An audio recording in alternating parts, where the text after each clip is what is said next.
స్తోత్రం. పరిశుద్ధుడా, ప్రేమ కలిగిన తండ్రి, నీకు వందనాలు, స్తోత్రమునైనా. మధ్యాహ్నకాల సమయంలో ఇంతవరకు పాటల ద్వారా మీ నామానికి మహిమ తెచ్చుకున్నందుకే నీకు స్తోత్రం. నీ వాక్యంలోనికి వెలుచుండగా నీ పక్షంగా నిలబడుచున్న మీ దాసులను మీరు అభిషేకించండి అయ్యా. నీకు స్తోత్రం. అవసరమవుతున్న సందేశం మీ దాసుల నోట మీరు అందించి అయ్యా, నీకు స్తోత్రం. ఈ కుటుంబానికి, గ్రామానికి, కూడి వస్తున్న ప్రజలకు, దూరం నుండి వింటున్న వారికి అవసరమవుతున్న అమూల్యమైన వాక్కులతో మీరు మాట్లాడి మహిమను పొందమని ప్రార్థిస్తూ, వినగల చెవిని, గ్రహించగలిగిన హృదయమును ప్రతి బిడ్డకి మీరు అనుగ్రహించి మహిమను పొందమని ప్రార్థిస్తూ, బలిష్టమైన మీ హస్తములోనికి మీ దాసులను సమర్పిస్తూ యేసునామములో అడుగుచున్నాము తండ్రి, ఆమేన్. ఆదికాండం 5:24 చూద్దాం. హనోకు దేవునితో నడిచిన తర్వాత దేవుడు అతన్ని తీసుకొని పోయెను కనుక అతను లేకపోయాను. చాలు. ఇక్కడ చదివిన మాటను చూస్తే భక్తుడైన హనోకు దేవునితో నడిచాడు. దేవునితో నడిచాడు. దేవుడు అతనిని కొనిపోయెను అంటే తీసుకుని పోయాడు కాబట్టి ఇక అతను లేడు, తీసుకుని పోయాడు. దేవునితో కలిసి నడిచినటువంటి వ్యక్తిని దేవుడు తీసుకుని వెళ్తాడు. మనం చూసినట్లయితే మరొక మాట చూద్దాం. 2 రాజుల గ్రంథం 2:11 చూడండి. 2 రాజుల గ్రంథం 2:11. వారు ఇంకా వెళ్ళుచు మాట్లాడుచుండగా ఇదిగో అగ్ని రథమును అగ్ని గుర్రములు కనపడి వీరిద్దరిని వేరు చేసెను. అప్పుడు ఏలియా చురిగాలి చేత ఆకాశమునకు ఆరోహణమాయెను. చాలా. ఇక్కడ మనం చూసినట్లయితే ఏలియా, ఎలీషా నడుచుకుంటూ వెళ్తున్నారు. యోర్దాను నది ప్రాంతంలో వాళ్ళిద్దరు కలిసి నడుచుకుంటూ వెళ్తుంటే అగ్ని రథం వచ్చింది. గురువు శిష్యులను వేరు చేసి ఏలియాను అగ్ని రథం మీద ఎక్కించుకొని తీసుకుని పోవటం జరిగింది. ఆరోహణమాయను అంటే పరలోకానికి తీసుకొని పోయాడు. హల్లెలూయా. 1 హానోకును దేవుడు తీసుకొని పోయెను. 2 ఏలియాను అగ్ని రథం తీసుకొని పోయాను. 3వ మాట ఇంకొకటి కూడా చూద్దాం. చూడండి, ప్రకటన గ్రంథం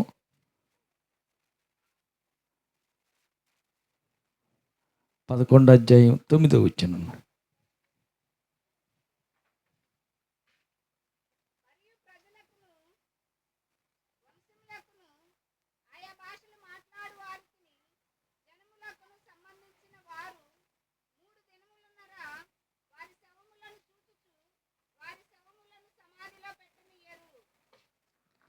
ప్రకటన గ్రంథం 11:12 చూడండి.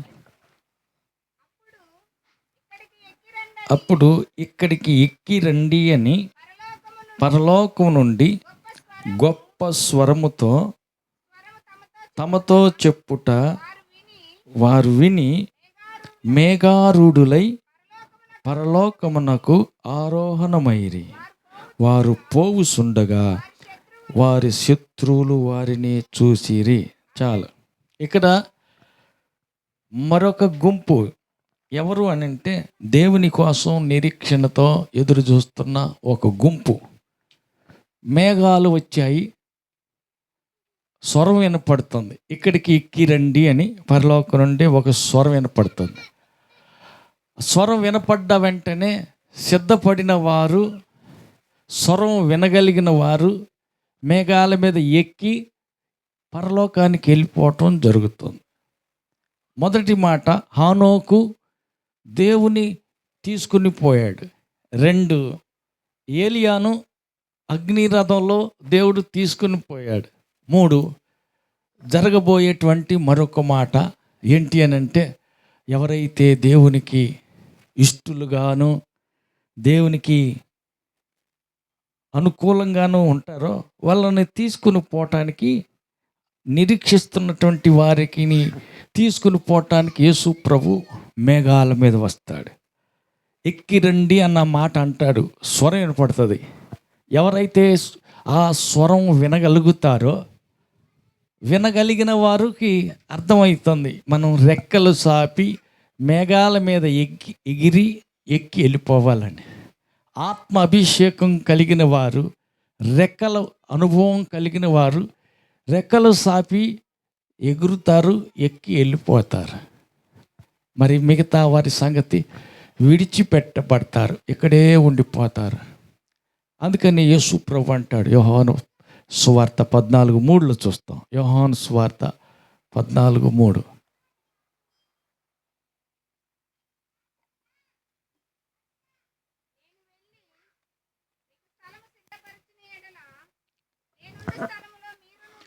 నేను ఉండే స్థలంలో మీరు కూడా ఉండేలాగున మరలా వచ్చి నా యొద్ద ఉండుటకు మిమ్మల్ని తీసుకుని పోతాను.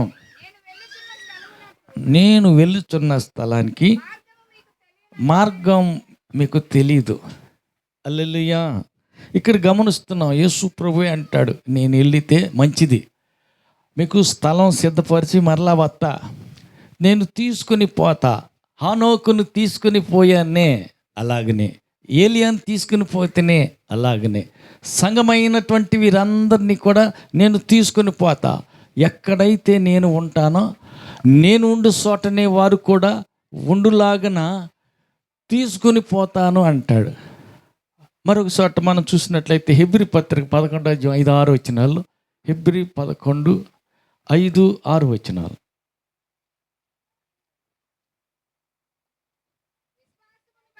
విశ్వాసమును బట్టి హానోకు మరణం చూడకుండా కొనిపోబడెను. అతడు కొనిపోబడక మునుపు దేవునికి ఇష్టుడై ఉండెనని సాక్ష్యం పొందెను. చాలు, దేవునికి ఇష్టుడై ఉండెను అని సాక్ష్యం పొందాడు. దేవుడు ఎవరిని కొనిపోతాడు అంటే, ఎవరిని తీసుకుని పోతాడు అంటే, ఎవరిని తానుండే స్థలంలో తీసుకెళ్ళి తన పక్కనే కూర్చోబెట్టుకుంటాడు అంటే, తనకి ఇష్టులైన వారిని. హనోకు దేవునికి ఇష్టుడై ఉండెను అని సాక్ష్యం పొందాడు. అంటే దేవునికి ఇష్టంగా బ్రతికాడు. తన భూమి మీద బ్రతికినటువంటి బ్రతుకులో దేవునికి ఇష్టంగా బ్రతికాడు. అయితే దేవునికి ఇష్టంగా బ్రతకాలంటే మనుషులకి ఏమైపోతామంట? కష్టమైపోతాం. హల్లెలూయా. అటు దేవునిని ఇటు మనుషులను ఇద్దరిని సంతోష పెట్టాలంటే అది అసాధ్యం, కుదరని పని. ఎవరైతే దేవునికి ఇష్టంగా బ్రతుకుతారో వాళ్ళకి అందరూ కష్టం అయిపోతుంది, అందరూ ఏమైపోతారు? ఎడమైపోతారు, విడిచిపెట్టేస్తారు. ఎందుకు? వాళ్ళు దేవునికి ఇష్టంగా ఉన్నారు కాబట్టే అందరికీ కష్టం అయిపోతాడు, అందరికీ కష్టం అయిపోతాడు. అందుకే నువ్వు దేవునికి ఇష్టంగా బ్రతుకుతున్నావంటే అంతే, అందరికీ ఎక్కువైపోతావు, అందరికీ కష్టం అయిపోతావు. హల్లెలూయా. కాబట్టి హానోకు దేవునికి ఇష్టంగా బ్రతికి ఉన్నాడు, ఇష్టంగా బ్రతికాడని సాక్ష్యం పొందాడు. కాబట్టి మనం కూడా దేవునికి ఇష్టంగా బ్రతకాలి. పౌలు అంటాడు, నేను మనుషులను సంతోషపెట్ట చూసువాడనైతేనా దేవుని చిత్తాన్ని నెరవేర్చేవాడును కాను. అంటే దేవునికి ఇష్టంగా బ్రతికాను అంటే, దేవునికి ఇష్టంగా జీవించాను అంటే మనుషులకు కష్టం అయిపోతాను, విరోధినైపోతాను. ఈ లోక స్నేహము నాకు వైరమని మీరు ఎరుగరా? అవును, దేవునికి ఇష్టంగా బ్రతికే వారికి ఈ లోకం యుక్తమైనది కాదు, సరైనది కాదు. ఇది ఎప్పుడు పోదామా ఈ లోకాన్ని విడిచిపెట్టి, ఎప్పుడు ఈ లోకానికి దూరంగా ఎడమెడంగా వెళ్ళిపోదామా. అందుకే పగలంతా యేసు ప్రభు రోగులు స్వస్థపరిచేవాడు, దయ్యాలు ఎల్లగొట్టేవాడు, బలహీనలను బలపరిచేవాడు, సువార్త పేదలకు సువార్త ప్రకటించేవాడు. రాత్రి జాము కాగానే ఆయన రాత్రంతా కొండల్లో, లోయల్లో, అరణ్యంలోకి వెళ్ళి ప్రార్థన చేస్తూ ఆయనతోటి సహవాసం చేసేవాడు. రాత్రంతా బ్యాటరీ ఫుల్ చేసేవాడు, పగలంతా దాన్ని వాడుతూ దాని ప్రభావాన్ని ఉపయోగించి రోగుల్ని స్వస్థపరిచాడు, దయ్యాలు ఎల్లగొట్టాడు, సువార్త బోధించాడు, చనిపోయిన వారిని కూడా బ్రతికించాడు. ఇదంతా ఏంటంటే రాత్రిపూట ఆయన దేవునితో సహవాసం చేస్తూ ఉండేవాడు. కాబట్టి ఈ లోకం యుక్తమైంది కాదు, ఈ లోక సంబంధికి యుక్తమైనదే. ఈ లోకంలో ఉన్నదంతా ఏంటంట? నేత్రాశ, శరీరాశ, జీవపు డమ్ము. లోకంలో ఉన్నదంతా అదే కదా. ఇదంతా ఇష్టమైనటువంటి వ్యక్తులు పోయి దేవునికి ఇష్టంగా ఆయన పక్కన కూర్చోవాలంటే కుదరదు. సారాయి, కళ్ళు, సారాయి, సిట్ట, బీడి, సిగరెట్టు, పాన్ పరాగు, గుట్కా, వాళ్ళ పక్కన కూర్చోవటానికి అలవాటు పడి ఆ వాసన పీల్చుకుంటా దాంతో మంచి బంధాన్ని కలిగి ఉన్నటువంటి ఈ వ్యక్తి యేసుప్రభు పక్కన కూర్చోవాలంటే అది అంత కండిషన్, అంత కంట్రోల్, అంత క్రమశిక్షణలో పెడతారా. అది వద్దు అని అంటాడు. ఏంది ప్రభా, నాన్న చచ్చాడు సమాధి చేసి వస్తానంటే సచ్చిన వాళ్ళు సమాధి చేసుకుంటారు, కానీ నువ్వు మాత్రం నన్ను వెంబడించు. నన్ను వెంబడించడం వల్ల సజీవుడు అయ్యావు, బతికున్నావు, నన్నే వెంబడించు. మళ్ళీ సచ్చిన వాళ్ళ సంగతి నీకెందుకు, వద్దు అని అంటాడు. ఇదేంది ప్రభు, మరి ఖచ్చితంగా ఉంది, ఇది కఠినంగా ఉంది, ఈ బోధ బాగలేదు. నా శరీరం తిని నా రక్తం త్రాగువాడే నిత్య జీవాన్ని పొందుతాడు. ఇదేంది, ఆయన శరీరాన్ని ఎట్ట తిన్నెత్తాడు, ఆయన రక్తాన్ని మనల్ని ఎట్ట తాగనెత్తాడు, ఇది మరీ కఠినంగా ఉంది, ఎవడు నమ్ముతాడు దీన్ని, ఈ బోధ కష్టంగా ఉంది, వద్దులే ఈయన్ని వెంబడించొద్దు, ఏమొద్దు, వెళ్ళిపోయారు. చివరికి 12 మంది మిగిలారు. 500 మంది కూడిన శిష్యుల్లో 12 మంది మిగిలారు. అయ్యా మీరు కూడా పోదలిసారా? అటైతే మీరు కూడా పోండి, పొరలా ఎలా తలుసుకుంటే మీరు కూడా వెళ్ళండి. బోధ కఠినంగా ఉంది కాబట్టి వెళ్ళిపోతారంటారా? వెళ్ళిపోండి, పర్లేదు, మీరు కూడా వెళ్ళిపోండి. జీవాధిపతి అయినా నిన్ను విడిచిపెట్టి మేము ఇంకేడకి వెళ్ళాము అయ్యా అంటున్నాడు పేతురు. సరే ఉంటే ఉండమన్నాడు. కాబట్టి యేసు ప్రభు ఆయన వెళ్ళిపోయాడు. పరలోకానికి వెళ్ళటం మంచిది అని ఆయన అంటున్నాడు. నేను మరలా వస్తా, నేనుండే స్థలంలో మిమ్మల్ని ఉంచుకునేటట్టు తీసుకెళ్తానికి మరలా వస్తా నేను. ఆయన వస్తానన్నాడు, తప్పకుండా వస్తాడు. హల్లెలూయా. ఆయన హానోకు దేవునికి ఇష్టంగా బ్రతికాడు, అందుకే తీసుకెళ్ళిపోయాడు. ఏలియా దేవునికి ఇష్టంగానే బ్రతికాడు, అందుకే తీసుకెళ్ళిపోయాడు. ఇష్టంగా బ్రతికే వారందరినీ ఎత్తుకెళ్ళిపోవటానికి యేసు ప్రభు రెండో రాకడలో రాబోతున్నాడు. పక్క వాళ్ళకి చెప్పండి, వందనాలు. దేవునికి ఇష్టంగా నేను బ్రతుకుతున్నావా? నా ఇష్టం వచ్చినట్టు నేను బ్రతుకుతాను అంటున్నావా?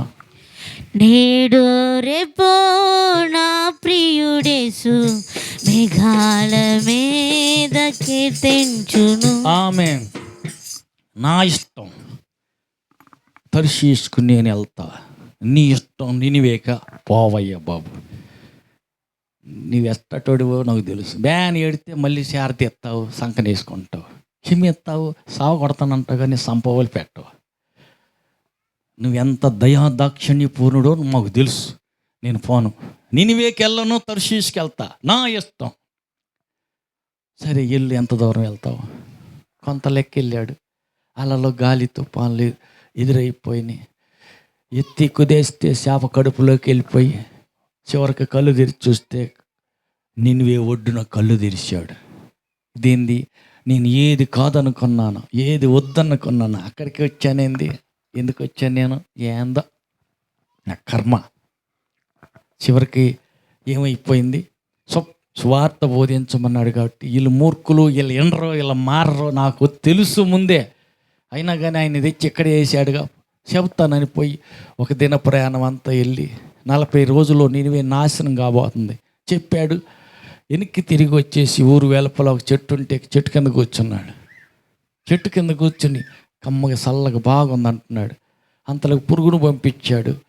సొరచెట్టు తీగ నరికేసింది, కొరికేసింది, అది చెట్టు ఎండిపోయింది. కోపం వస్తుంది ఆయనకి, ఆయన కడుపులో మండిపోతుంది, దేవుడి మీదే కోపపడుతున్నాడు.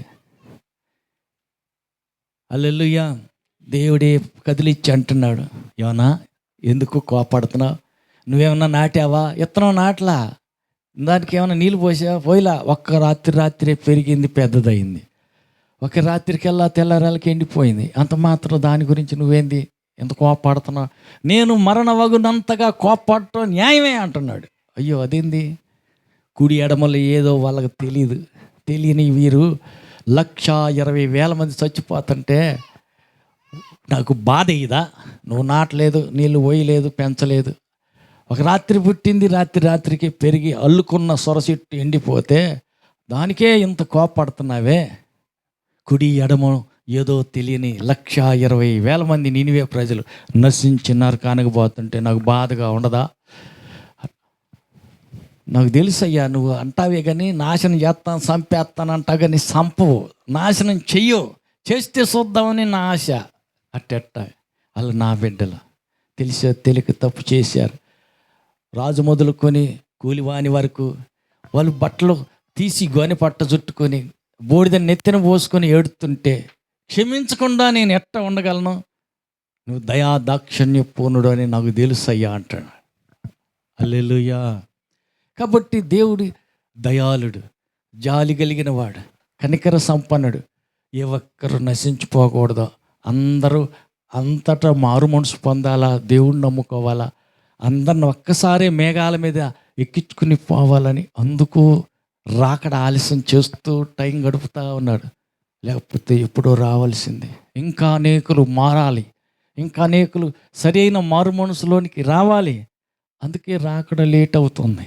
లేకపోతే వస్తానన్న యేసు తొందరలోనే వస్తాడు. అన్నీ సిద్ధం అయిపోతున్నాయి. మేఘాలు రెడీగా సెట్ చేసి పెట్టాడు. అడుగు తీసి అడిగేస్తే ఆయన వాకిట దగ్గరే ఉన్నాడు. భూమి మీదకి రావటానికి అంతా సిద్ధంగా ఉన్నది. అయితే సిద్ధపడి ఉండాలి. పిలుపు వచ్చేసింది. ఎలిసి మమ్మను యేసయ్య ఎత్తుకెళ్ళిపోయాడు. హానోకుని ఎత్తుకెళ్ళినట్టు, ఏలియాని ఎత్తుకెళ్ళినట్టు ఎలిసి మమ్మను కూడా ఎత్తుకుని పోయాడు. తానుండే స్థలంలో ఉండేటట్టుగా, ఆ ముసలోళ్ళు ఇద్దరు అక్కడే ఉండేటట్టుగా అక్కడికే తీసుకుని పోవటం జరిగింది. తీసుకెళ్ళిపోయాడు.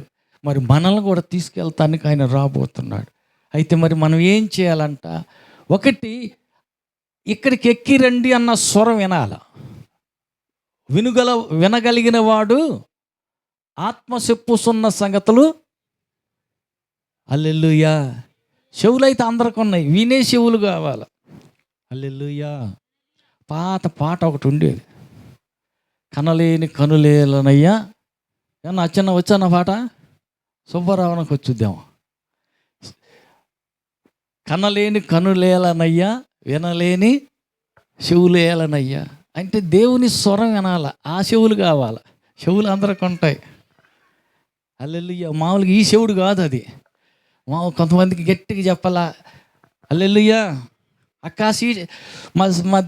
మా శాట ఏమైనా ఎత్తుకెళ్ళావంటే అమ్మే అని అడుగుతుంది ఇద్దరి నుంచి. ఏమకి శివుడి అట్టున్నా, ఆమెకి శివుడి.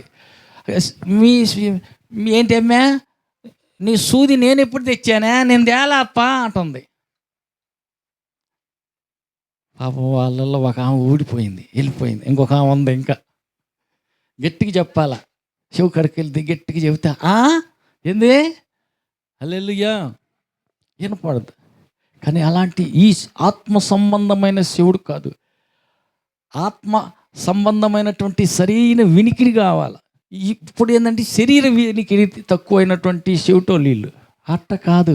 దేవుడు ఏం మాట్లాడుతున్నాడు, ఏమని మాట్లాడుతున్నాడు, అది మనతోటేనా మాట్లాడుతుంది, వేరే వాళ్ళతోట, అది గ్రహించాల. ఆత్మ చెప్పుతున్న సంగతులు చెవి కలిగిన వాడు వినుగాక. దేవుని దగ్గర వినాలంటే ఏం చేయాలంట? ఏకోనే లేచి, ఉదయాన్నే లేచి నాకు విను బుద్ధి పుట్టించు ప్రభువా అంటాడు దావీదు ప్రార్థనలో. అంటే వినే బుద్ధి కావాలా. అంటే వినాలంటే కదిలాడకుండా కూర్చోవాలా. కొంతమందికి వినే బుద్ధి ఉండదు. నువ్వు చెప్పేది ఏది వినరు వాళ్ళు. నాకు తెలిసిలే అవన్నీ చెప్ప, అది పక్కన పెట్టు, అట్టగా నేను చెప్పుతా ఇను, నేను చెప్పింది ఇను అని అంటారు. అంటే ఇదేంటంటే ఇది ఖాళీగా ఉంటే మనం ఏదన్నా పోసినప్పుడు దాంట్లో లోపలికి పోద్ది. ఇది పూర్తిగా బిరడా బిగించేసి గట్టిగా బిగించేసాం, దీంట్లో పైన నీళ్ళు పోతే లోపలికి పోద్దా? ఒక్క సుక్క కూడా లోపలికి దిగదు, అన్నిటి పోతాయి. చాలామందికి ఏంటంటే చెవులు మూసేసి చెవులు గట్టిగా బిగించేసినట్టు అయింది. నువ్వేం చెప్పి నేను వినను, నాకు అంతా తెలుసు. ఏంది నువ్వు చెప్పేది? నీకంటే ఎక్కువే నాకు తెలుసు. చెవులు మూసేసేయబడ్డాయి. ఆత్మ చెప్పే సంగతులు చెవి కలిగిన వాడు విందురుగాక. అంటే ఆత్మ చెవి కావాల, దేవుని దగ్గర చెవియొగ్గి ఆలకించాల. ఆకాశమా ఆలకించు, భూమి చెవియొగ్గు. నేను పిల్లలను పెంచాను, వారిని గొప్పవారిగా చేశాను, వారు నా మీద తిరగబడ్డారు. అదేంది, పెంచావు, పెద్దోళ్ళని చేసావు, పెంచితే తిరగబడ్డారా? అవును. ఎద్దు తన కామందు నెరుగును, గాడిద సొంతవాని దొడ్డి నెరుగును. నోరు లేని ఈ పశువులకైనా కొంచెం బుద్ధి ఉంది, కొద్దిగా జ్ఞానం ఉంది. నేను కని పెంచి పెద్ద చేస్తేనే వారికి వివేకం లేదు, ఆలోచించరు, వాళ్ళు వినరు. దేవుడు వేదనతోటి చెప్పే మాట ఏంటంటే, నా మాట వినాల. హల్లెలూయా. ఏం చెబుతాడో విందామని రాజ్య పరిపాలన చేసే రాజు అయినటువంటి దావీదు రోజుకు 7 మార్లు మందిరాలకు వెళ్ళి కూర్చుంటాడంట. ఎందుకు? రాజ్య పరిపాలన చేసేటప్పుడు ఏది ఎలా పరిపాలించాలో, ఏది ఎలా నడిపించాలో, ఏం చెయ్యాలో దేవుడు ఏం చెబుతాడో దేవుని మాట తీసుకుని ఆ ప్రకారం పని ప్రారంభిస్తే అందులో అపజయం ఉండదు, జయమే కలుగుతుంది. అది ఎంత భయంకరమైన యుద్ధమే అయినా, అది ఎంత శత్రు పోరాటమే అయినా దాంట్లో జయమే కలుగుతుంది. అందుకని దేవుని మాట చొప్పున, ఆజ్ఞ చొప్పున, దేవుని ఆలోచన చొప్పున పరిపాలన చేశాడు. అందుకే రోజుకు 7 సార్లు మందిరానికి వెళ్తాడు దావీదు. రాజయ్యుండి కూడా 7 సార్లు మందిరానికి ఎందుకు వెళ్తాడు? ఇంట్లో కూర్చొని ప్రార్థన చేసుకుంటే దేవుడు వినడంటనా? వెళ్ళాలంటనా? హల్లెలూయా. అవును, ఆయన నివాసం చేసే స్థలం అది, ఆయన ఏర్పాటు చేసుకున్న చోటది, ఆయన అక్కడ దిగి వచ్చే స్థలం, ఆయన మనుషులతో కలిసి మాట్లాడుకునే చోటది. అందుకని ఆయన మందిరంలోనికి వెళ్ళి ఆయన తట్టు చేతులెత్తి ఆయనతో మన బాధ గోడు చెప్పుకుంటే వింటాడు, తిరిగి జవాబు ఇస్తాడు. అయితే ఏం చేయాలా? వినాలా, అలవాటు పడాలా, ఆయన స్వరం వినటానికి అలవాటు పడాలా. యేసు రాగానే కుర్చీ వేసి కూర్చోబెట్టి కాళ్ళకాడ కూర్చుంటుంది. ఎవరామె? ఎవరో మగ్దలేను మరియా. కాళ్ళ దగ్గర కూర్చుని ఏం చెబుతాడో, ఏ మాట సెలవిస్తాడో ప్రతి మాట కోసం వేచి ఉండి కనిపెట్టుకొని కాసుకుని ఉండేది. పక్కన వాళ్ళని అడగండి, ఎంతసేపు మౌనంగా ప్రార్థనలు కూర్చుంటావు ఆయన మాట కోసం? అడగండి.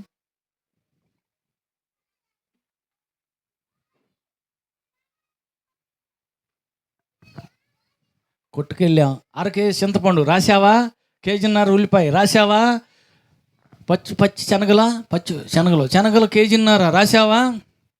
రాసా, చెప్పు, ఇంకా చెప్పు అన్నీ చెప్పి అయిపోయింది. ఆమేన్. పనికి పోవాలి, కానీ చీపురు ఏది ఓడవాలా. హల్లెలూయా. అవి ఎట్టాగా చెప్పావు కదా, సంగతులన్నీ చెప్తివి, పట్టి పొద్దంతా చదివితివి, అది వినాలి కదా. విని అన్నీ ఏది ఇవ్వాలో ఏది ఇవ్వకూడదో, ఏది అడగకూడదు అడిగావో, ఏది అడగవలసిందా మర్చిపోయావో, మరి అన్నీ చూసుకుని ఎప్పుడు ఇవ్వాలో ఏవి ఇవ్వాలో అన్నీ చూసుకుని ఏం చెబుతాడో వినాలి కదా. హల్లెలూయా. అంత తీరిక లేదు మనకు, అంత టైం లేదు. హడావుడిగా కాపాడు, దీవించు, రక్షించు, అన్నీ చేసే పనులన్నీ నువ్వు చేసుకొని నీకు స్తోత్రం నాకు ఆత్రం ఆమేనని ఒక ముద్ద నోట్లు వేసుకుని బొక్కడి దీన్ని బోర్లు పండుకొని దుప్పటి గమ్మేస్తే ఇంకేముంది? పొద్దున్న లేచి రాత్రి అంతా కాపాడు, పగులు కూడా కాపాడు, పనికి వెళ్తున్నా జాగ్రత్త చూసుకో, మా ఆయన చూసుకో, మా పిల్లల్ని చూసుకో, మా బరిగొడ్లు అన్నీ జాగ్రత్తగా కాపాడు. ఆమేన్. వినగలిగిన చెవి కలిగిన వాడు ధన్యుడు. వినాలంటే వేచి ఉండాలా, కొంచెం కనిపెట్టుకుండాలా, టైం కావాలా, సమయం గడపాలా. దేవుని పాదాల దగ్గర కూర్చుని మరియవలే శ్రద్ధగా దేవుని స్వరం వినగలిగితే, వినే చెవి, అర్థం చేసుకునే చెవి కలిగి ఉంటే మొదట అలాంటి వ్యక్తికి ప్రాధాన్యత ఇవ్వబడుతుంది. ఆమేన్. చనిపోయిన యేసు ప్రభు 3వ రోజు సమాధి గెలిచి లేచాడు. గెలిచిన సజీవుడైన పునరుద్ధానుడైన యేసు ప్రభు మొట్టమొదట బయటికి వచ్చి మొదట ఎవరికి ఆయన కనిపించిందంటే, ఎవరు కనిపించాడు? ఆమెకే. చెవికి కాళ్ళకాడు కూర్చుని చెవియొగ్గి దేవుని మాటలు వింటా ఉంటదే, యేసయ్య స్వరం విని అలవాటు పడిందే, ఆమెకే తిరిగి మరలా ఆయనే కనపడ్డాడు. 1 కనపడ్డాడు, 2 మాట్లాడాడు, 3 గట్టిగా పాదాల మీద పడి ఏడ్చి కళ్ళు పట్టుకుంది. వద్దు మరియా, మరియా అనగానే గొంతు గుర్తుపట్టింది. రోజునే గొంతేగా. తోటమాల అనుకుంది. ముందు మహిమ శరీరంలో ఉన్న యేసును గమనించలా, తర్వాత గుర్తుపట్టింది ఈయన యేసేనని. మరియా అనగానే రబ్బూని, నా బోధకుడా అని కాళ్ళ మీద పడి గట్టిగా కాళ్ళు ఆటేసుకుంది. నన్ను విడిచిపెట్టు, తాకొద్దు, నేను ఇంకా తండ్రి దగ్గర పోలా, ఆగు, నన్ను ముట్టమాక అన్నాడు. అంటే ఏం భాగ్యాలు దొరికినాయి? 1 కల్లారా చూసింది, 2 చెవులారా యేసయ్య స్వరం వింది, 3 చేతులారా స్వయంగా సమాధి గెలిచి లేచిన యేసయ్య పాదాలు, శరీరం పట్టుకుంది. తాకగలిగిన ధన్యత ఆ ఒక్కదానికే దొరికింది. ఇంకా తర్వాత ఎవరికి దొరకల. భూమి మీద పునరుద్ధానుడైన తర్వాత, చనిపోయి లేచి బ్రతికి బయటకు వచ్చిన తర్వాత, మహిమ శరీరంలో ఉన్న యేసుని ఎవరైనా తాకగలిగారంటే, చేత్తో పట్టుకున్నారు అంటే, మట్టి దేహంలో ఉండి మహిమ దేహంలో ఉన్న యేసును పట్టుకోగలిగినది మగ్దలేనే మరి ఒక్కతే. స్వరం విన్నారు చాలామంది. మీకు సమాధానం కలుగునుగాక.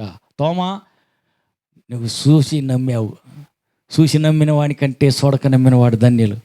ఇటురా, నా గాయాలలో ఏలు పెట్టి చూడు అని చెప్పి తోమాతోనూ శిష్యులందరితోటి మాట్లాడాడు. స్వరం విన్నారు, కానీ తాకి చూసింది ఒక్కతే, మగ్దలేని మరియ. హల్లెలూయా. చేతులారా తాకింది, కళ్ళారా చూసింది. ఆమె స్పష్టంగా చేతితోటి తాకి స్పర్శించింది. కారణం ఏంటంటే పాదాల దగ్గర కూర్చుని స్వరం ఆలకించటం అలవాటు పడింది. ఇప్పుడు మనకు కావాల్సింది కూడా అదే.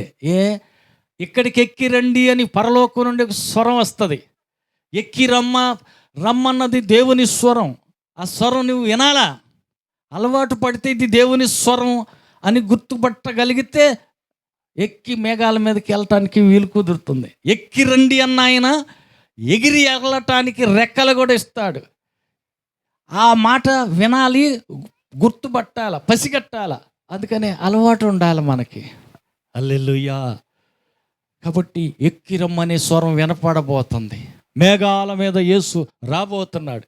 అయితే మనం సిద్ధపడి ఉన్నట్టయితే, మనం తప్పిదై రెడీ అయ్యి అలవాటు పడి ఉంటే ఆ స్వరం గుర్తుపట్టడంతో పిలవగానే గుర్తుపడతారు. చిన్న పిల్లలు చూడు, పాలు తాగే పిల్లలు, బాబు, నాన్న, సంటి, అరే బుజ్జి అని నేను పిలుస్తుంటే పక్క వాళ్ళు ఎంత ఆడిచ్చినా ఏడుపు మానడు ఆ పిల్లోడు. వాళ్ళ అమ్మ వచ్చింది, బాబు సంటి అనగానే ఆ స్వరం ఎమ్మటి గుర్తుపడతాడు. ముఖం చూడగానే ఇప్పుడు దాకా గీ బ్యాన్ గోలగోలగా ఏడిచినోడు దెబ్బకు ఏడుపు మానేస్తాడు. అదేంది, ఎంత ఏడిచేవరా? మీ అమ్మ అంత ఎర్రగా లేవా? మీ అమ్మ అంత సకదానం మాకు లేదంటరా? ఎంత బాగా ఆడిస్తుంటే ఎంతసేపు ఏడిపి, ఎంతసేపు ఓదార్చినా ఏడుతూనే ఉన్నావు. కానీ ఈ కర్రి ముఖం ఉంది, మట్టి ముఖం ఉంది మీ అమ్మ. మాకంటే ఏమన్నా అందంగా ఉందా? మేము ఎంత ఓదార్చినా కాసేపు నోరు ముయ్యలేదే. ఆమె రాగానే దెబ్బకి నోరు మూసావు. అదే తల్లి స్వరం, రోజు వినే స్వరం, రోజు చూసే ముఖం. ఆ ముఖం చూడగానే, స్వరం వినగానే ఏడుపు ఎడిపోద్దాం, అడ్రస్ ఉండదు. పక్కపక్క నవ్వుతాడు పిల్లోడు. హల్లెలూయా. నా గొర్రెలు నా స్వరం వింటాయి, నా గొర్రెలు నన్ను వెంబడిస్తాయి. పక్క వాళ్ళతో చెప్పండి. వందనాలు. దేవుని స్వరం వింటున్నావా? దేవుణ్ణే వెంబడిస్తున్నావా?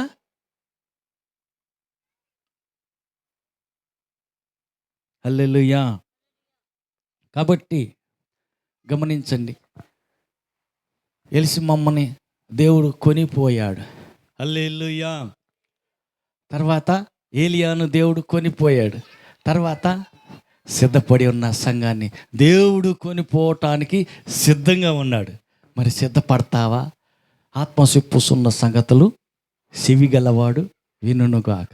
వినే చెవులు మనందరికీ కలుగునుగాక. స్వరం వినగానే మేఘాల మీద ఎగిరి ఎక్కి వెళ్ళిపోదుముగాక. ఆమేన్. లేచి నిలబడదాము, ప్రార్థన చేద్దాం.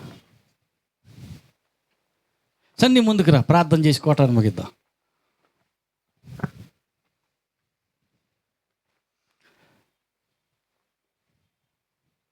ప్రార్థన చేసుకుందాం. విన్న వాక్యాన్ని బట్టి ఆదరణ కూటమిలో ఈ కుటుంబాన్ని దేవుడు ఆదరించినట్టుగా ప్రార్థన చేద్దాం. చేతులు ఎత్తాం, కళ్ళు మూద్దాం.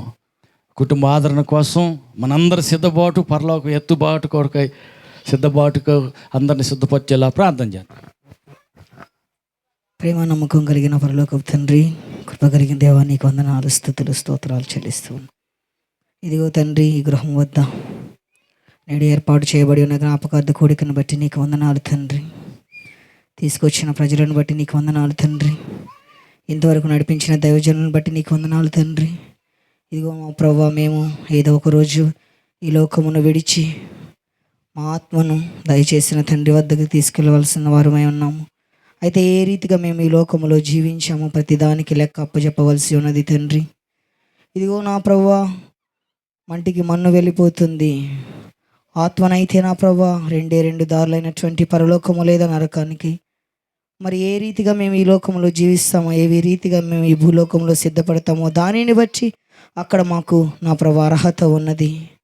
నా ప్రభు, మా జీవితాలను మేము వాక్యం ద్వారా, వాక్యపు వెలుగు ప్రత్యక్షతలో కట్టుకొని దైవజనుల నోటి ద్వారా అందించిన వాక్య ప్రకారము మేము నా ప్రభు ఇదిగో ఈ భూలోకంలో ఉండగానే నిన్ను నమ్మి, మరి ముఖ్యంగా మీ ప్రియకుమారుడైన యేసుక్రీస్తు ప్రభు వారి రక్తంలో కడుగబడి రక్షణ పొందుకొని మారు మనసు పాపక్షమాపణ జీవితం కలిగి ఉండి మమ్మలను మేము ఇక్కడ రక్షించుకున్నట్లయితే తద్వారా మేము, మా కుటుంబాలు, మా సంఘాల ద్వారా మేము కట్టబడుతూ ఈ లోకంలో మేము అనేక మందికి మాదిరికరంగా ఉన్నట్లు మంచి బుద్ధిని, మంచి నడవడికను మాకు దయచేయమని, తీసుకుంటున్న ప్రతి నిర్ణయాన్ని బట్టి నీ నామమునకు మహిమ కలిగినట్లు నా ప్రభా ఇదిగో భౌతికంగా వారు మా మధ్య లేకపోయినా పెద్దలు వారి కుటుంబానికి మీ ఆదరణ వారికి దయచేయమని కోరుకుంటూ సంఘమంతయు వచ్చి ఈ రీతిగా నిన్ను మహిమపరిచిన విధానాన్ని బట్టి నీకే కృతజ్ఞతాస్తుతులు చెల్లిస్తూ ఉన్నాం.